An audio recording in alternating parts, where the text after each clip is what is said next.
Vivre à Dakar, c'est un rêve pour beaucoup. Mais à quel budget?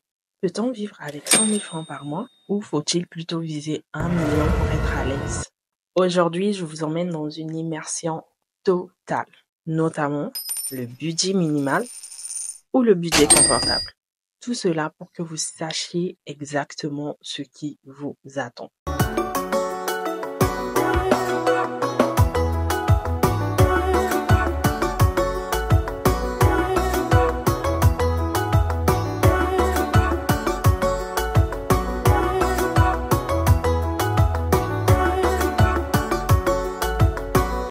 Hello tout le monde, j'espère que vous allez bien. Bienvenue à tous dans cette nouvelle vidéo. Bienvenue sur ma chaîne.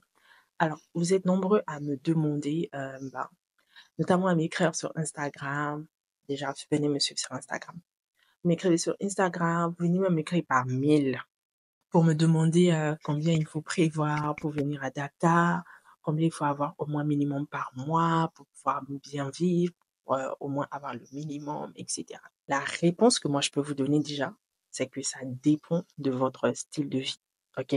Aujourd'hui, je vais vous montrer concrètement la différence entre un mode de vie économique et un mode de vie plutôt confortable. Et surtout avec des exemples réels, hein, comme le logement, l'alimentation, le transport, les sorties. Vous allez être surpris. Si vous hésitez encore sur votre budget idéal, restez bien jusqu'à la fin parce que je vous donnerai des conseils concrets pour éviter les pièges et faire surtout les meilleurs choix. Parce que c'est ça, en fait, la base. On va commencer le logement, tout simplement. Donc, on va prendre deux cas, comme j'ai dit, le mode économique et le mode confortable. Si tu es plutôt budget minimal, donc ce que tu vas faire si tu arrives au Sénégal, c'est de prendre une colocation. C'est que tu puisses avoir une colocation. Donc, actuellement au Sénégal, en ce moment-là, vu comment les choses vont, ce n'est plus pareil qu'avant. Parce qu'avant, tu pouvais avoir une chambre à 40 000, 45 000 à Dakar. Je ne parle pas de la banlieue, je parle vraiment à Dakar. Et même en banlieue, en ce moment, c'est même cher. Donc, avant, c'était possible d'avoir une chambre en colocation à 40 000, 45 000 et tout. Mais maintenant, franchement, pour avoir une petite chambre, et pas du tout avec la salle de bain est à partager à partir de 60 000 francs minimum. Je pense que tu auras quelque chose de bien, assez grand pour avoir ton lit, mettre ton petit armoire, etc. Si tu veux trouver déjà un logement à 60 000 et tout, essaie d'aller dans des groupes Facebook fiables. Essaie de poser des questions à des personnes qui sont déjà sur place, qui vivent la colocation, si tu en connais ici à Dakar. Vraiment, va dans des endroits, dans des sites, dans des groupes Facebook pour étudiants et tout. Et parce que tu peux trouver aussi des étudiants avec qui vous pouvez partager l'appartement, vous pouvez mettre de l'argent ensemble et payer un appartement. Donc vraiment, à partir de 60 000 francs, tu peux t'avoir une colocation, peut-être 50 000, mais en ce moment-là, c'est un peu dur. C'est-à-dire 50 000, tu vas quand même en baver, mais je pense 60 000, tu peux en avoir. Si toi, tu es plutôt en budget confortable, genre tu te dis, bon, moi, je ne veux pas être en colocation, je peux vivre seule et tout, il y a l'option des mini-studios. Donc, mini-studio, c'est genre une chambre individuelle où tu as ta toilette, tu as ta cuisine, tu as ton petit espace, etc. Donc, c'est toi-même qui es là, tu partages avec personne. Et à ce moment, tu dois prévoir un budget au moins à partir, je dirais, de 150 000 francs pour un mini-studio et 200 000 francs pour un studio, c'est-à-dire chambre-salon, si tu veux avoir un salon, l'aménager, mettre des fauteuils, etc. Pour avoir vraiment une maison à toi, tu dois prévoir 250 000 francs le mois. Maintenant, toi, si tu es genre quelqu'un de, voilà, ou soit tu es avec ta femme, tes enfants et tout, là, je pense que ça sera un budget. À ce moment-là, vous devez prévoir peut-être pour un appartement 350, 400, 600, ça dépend maintenant du standing que vous voulez, de l'espace, de la tranquillité, du quartier aussi. Donc tout ça, ça va aller vraiment, ça va jouer le jeu sur le montant de ce que vous allez choisir. Des fois, quand tu prends un truc de 600 000, de 500 000, il y a la sécurité, c'est-à-dire il y a des agents de sécurité en bas qui sont là H24, il y a des caméras un peu partout à l'extérieur de l'immeuble, dans l'immeuble, sur les escaliers et tout. Donc il y a un tout petit peu la sécurité, il y a quand même des avantages. Et aussi, tu peux être dans un quartier résidentiel bien posé et tout. Maintenant, il y a des quartiers populaires aussi qui sont... Mais bon, tu comprends ce que je veux dire. Je pense que tout étudiant hein, qui vient d'arriver, à moins que vraiment toi, tu as déjà les moyens et tout, mais sinon, tout étudiant qui arrive, la plupart du temps, c'est la colocation. Moi, vraiment, j'ai vécu en colocation, disons, la première année. Pendant 1 an, j'étais en colocation. Et c'est ma deuxième année de master quand ma sœur, elle est arrivée. À ce moment-là, on a pris un studio. On était à 3, maintenant, on pouvait plus être en colocation. Donc, on a décidé de prendre un studio. Et après, on avait pris un appartement pour que chacune puisse avoir sa chambre. Et sinon, au début, vraiment, j'ai vécu en colocation. Et à ce moment, moi, j'avais eu la chance. Hein. Quand j'étais arrivée, j'étais d'abord reçue. Et après, j'ai trouvé mon mini studio. Et après, je suis allée en colocation. Vraiment, j'ai fait tous les types de logements de Dakar. Je pense que j'ai vécu dedans. Du coup, si vous cherchez un logement fiable, sans stress, il y a quelques erreurs à éviter. Et c'est là que moi, je peux vous aider. OK? Parce que j'aide évidemment les personnes à s'installer ici au Sénégal. Je peux faire la recherche pour vous par rapport à mes connaissances, mes courtiers. Je suis vraiment avec des courtiers hyper fiables qui trouvent des choses vraiment bien selon ton budget et tout selon ce que tu veux, etc. Donc, je peux t'aider à trouver ton logement si jamais tu ne sais pas par où commencer, etc. Donc, n'hésite pas à checker le lien dans la barre de description pour pouvoir entrer en contact avec moi et voilà, pour pouvoir bénéficier de mes services. Vraiment, n'hésite pas. Mon service d'accompagnement va vraiment, vraiment t'aider. Que ce soit pour la recherche, que ce soit pour l'achat des meubles, que ce soit pour t'orienter dans tel endroit. Vraiment, je peux t'aider. N'hésite surtout pas à me contacter. Alors, on va ensuite passer à l'alimentation, hein, et on va commencer par la personne qui a un budget minimal. Ok. Déjà, si toi, tes budget minimal, ça veut dire que tu vas plus être dans les marchés locaux, dans les fins maison, c'est-à-dire que minimum 500 francs par jour, on va dire, pour manger. Dans le sens où si ton budget est un peu serré, euh, tu vas peut-être manger une fois. Désolée. Tu vas peut-être manger une fois dans le sens où tu peux dépenser 500 par jour pour les maléwas, genre, comment ils appellent ça ici? Les petits restos des mamans qui préparent là.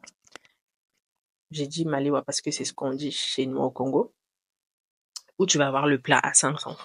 Ou alors, si tu peux calculer et faire le marché, aller faire tes petites courses dans le marché pour pouvoir préparer toi-même. Si tu prépares toi-même, par exemple, ça peut être plus économique dans le sens où tu peux cuisiner pour 2, 3 jours parce que tu es tout seul.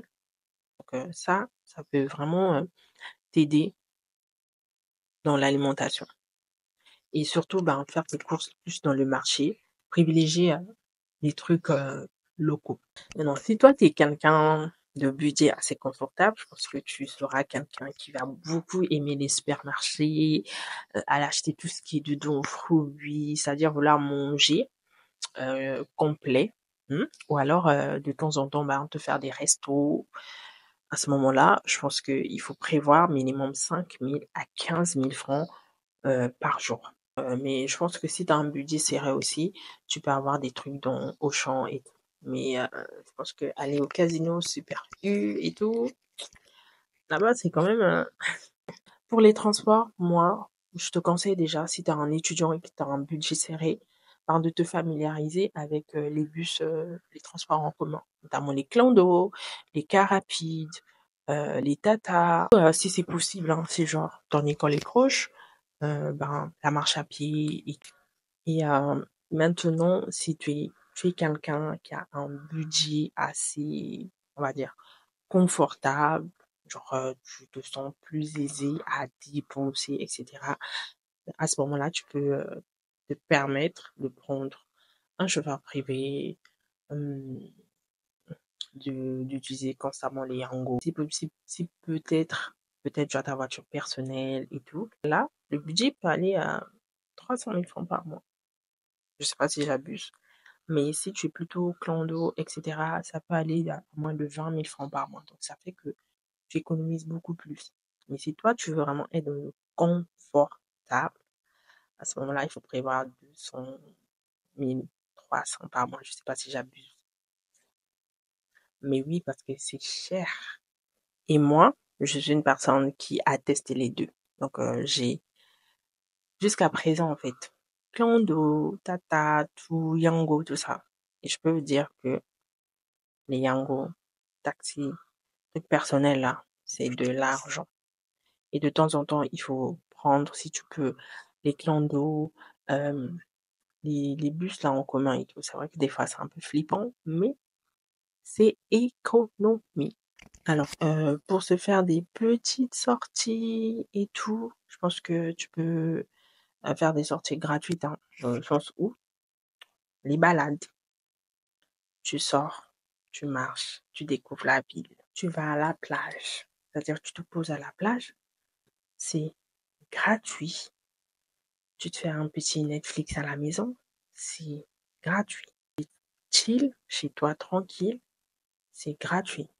Maintenant, si toi, tu es plutôt budget confortable, etc., à ce moment-là, tu peux te permettre de faire des brunchs, aller dans les salles de cinéma, faire des voyages internes, c'est-à-dire tu dis oui, ce week-end, je vais quitter Dakar pour aller à Sali, je vais découvrir Mbourg, je vais aller à la Somone et tout. Tu peux te permettre faire des brunchs dans des hôtels. Ouais, les brunchs du dimanche, on veut dire que c'est tu manges à ta faim et puis tu donnes 40 000 francs là.